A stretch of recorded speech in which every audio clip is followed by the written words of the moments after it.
Yeah, David. I think the problem is the mechanistic uh, model of knowledge. The way the university works today, uh, it's based on the factory system. You know, a student, or not just the university, but the education system from kindergarten to 12th grade and on to university, treats the child as some sort of raw material, which is to be sculpted and molded into eventually a finished product, which can enter the workforce and increase the GDP. Um, that's what the contemporary university system is designed to do. Um, and of course, you know, this doesn't lead to genuine uh, inquiry after truth, whether it's a naturalistic kind of truth or a moral or human kind of truth. Um, what happens in the university is sort of dictated today by uh, funding from whatever government agency, the NHS or the Pentagon. And it seems that research is more a function of economical uh, use, the value which the market uh, finds in certain products, which can be designed by scientists in universities and academia. It's guided by these economic interests rather than by the pursuit for truth and wisdom. And um, the university began, like, in ancient Greece as uh, a place where a flame, in other words, something living, could be handed on from generation to generation. A flame of love of wisdom. And it seems that in the contemporary university, the flame is still lit, but very few students are able to. The warmth that the university gives off today is very minimal, and it doesn't catch many students on fire intellectually, because, as I said, the university is designed to implant a finished model of what knowledge is, as academia has declared it, into the student's brain. Our schools don't foster the creative expression of individuals, and really, by the time they enter their freshman year in college, it's too late. It's the whole educational system is designed like a factory. Um, Instead of each human being uh, being greeted. This comes from Alan Watts. He has this lecture where he talks about the mistakes that adults make bringing children into the world, and he says that instead of greeting uh, children um, and saying, well, here are the rules and regulations as our generation has made them up.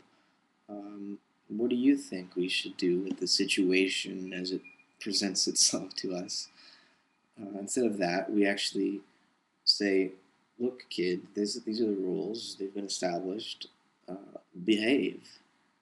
Um, and very little attention is paid to the revolts of children. And, of course, this is sort of playing off a nature nurture divide, as though there's some natural creativity present in the child that's beaten back by the oppressive culture, by the oppressive nurture.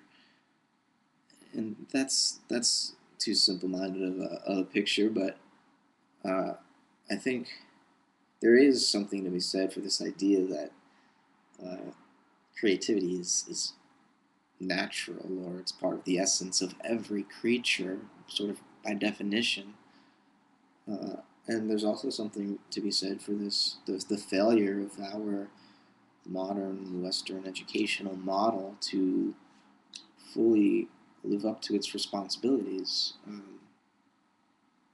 It's treating human organisms like machines, wage slaves, that are supposed to enter the corporate workforce, to fulfill some factory job in a huge long chain of command, where what the corporation actually produces at the end of the line, no individual member of the corporation has any um, input into. They just perform some small task, um, and so there's a disconnect between persons and products at that point. And I think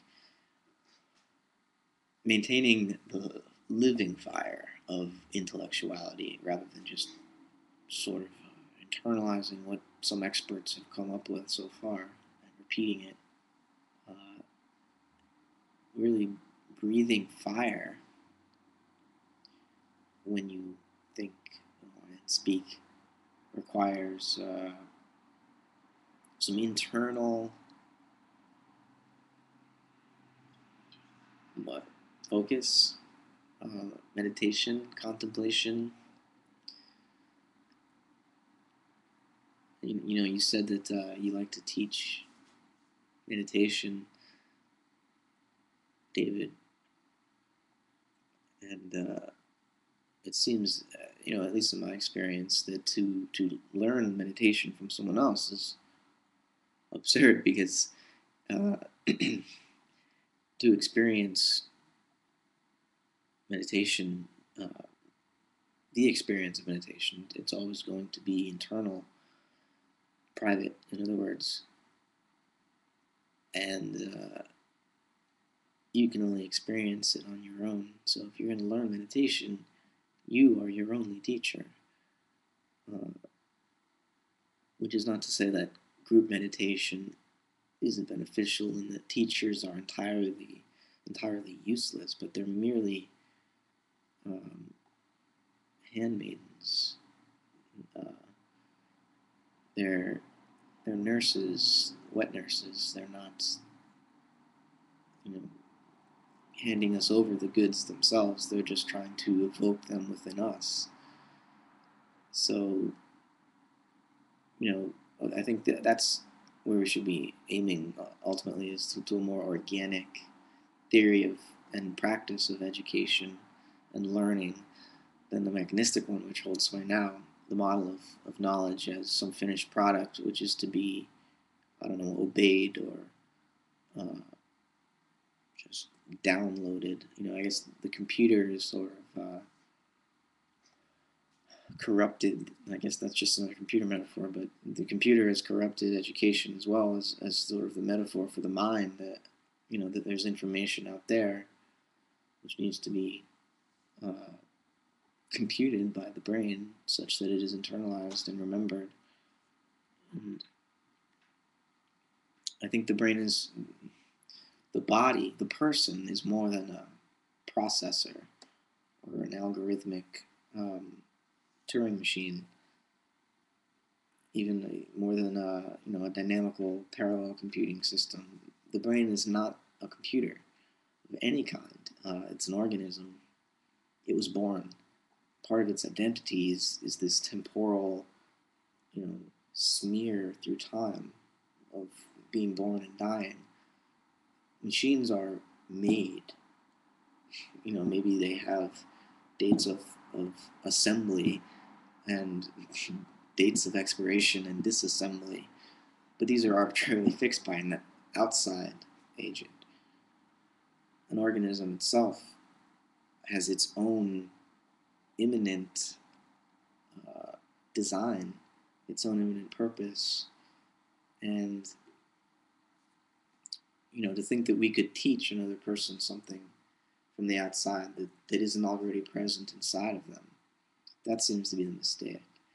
And those who think that they're so smart that they know something somehow everyone else doesn't also know, they're missing the point. Because what is truth? Not something that I could know that you don't have access to. If it's true, it's true, no matter what I say, no matter what I know. Um, the intellect can't have the truth. It's merely